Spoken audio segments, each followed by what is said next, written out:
lifelong comic book collector turning his passion into a career. Levan is out live in Coolidge Corner, and Lev is giving us a tour of Friar Tuck's Comics and Collectibles, and he's chatting with the man behind the business, and he is also in a Chewbacca outfit, so what more could you want from Levan Reid this morning? I will tell you what, Brianna, when I came in and I saw the Chewbacca outfit, I said, I'm home. This is where I was supposed to be. I'm here with Rob Tuck. And Rob, first and foremost, what was it like to take your passion and take a million comic books and collectibles and just bring it into a store?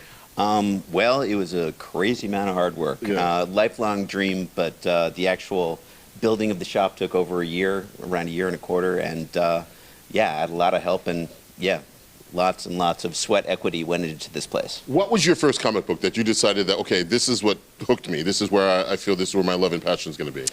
It was an early Spider-Man that got the hooks into me. That and the early X-Men and Frank Miller Daredevil. There are a bunch of comics that kind of, you know, hit me all at once. Now, as you're doing comic books, things change as the time goes on, and cards is so big right now, whether they be Pokemon cards or Magic cards, they're so big. Absolutely. It's been kind of surprising how big a part of the business the collectible cards have been, but Pokemon and Yu-Gi-Oh! And Magic and One Piece, absolutely a huge part of the business, and it's been thriving. What is it like to see kids come in here, do the trading games? Because I know on Tuesdays and Fridays you do Magic and Pokemon trading, but they come in here and they feel like they can know each other. They feel like they've been seen. It's great. You know, a lot of like-minded kids come in, and you know, it's a safe environment to, you know, hang out after school, and a lot of trading and a lot of friendships happen. At any point in time, did you know that trading cards was going to be as big as they were?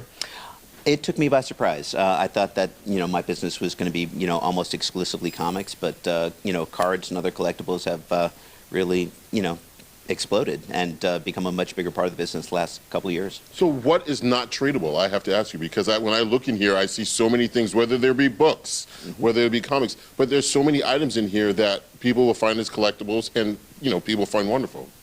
Yeah, I mean, I really pride myself on having a pretty, you know, wide swath of interesting stuff.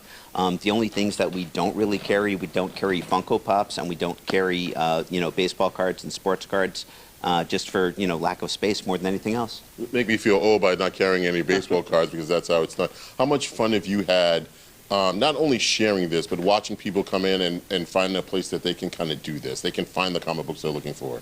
That has brought me a lot of joy when old-time comic collectors or, you know, newbies come in, and, you know, I love watching people's jaw drop when they see, you know, famous issues from the past, or, you know, that issue that they've been looking for since they were a kid.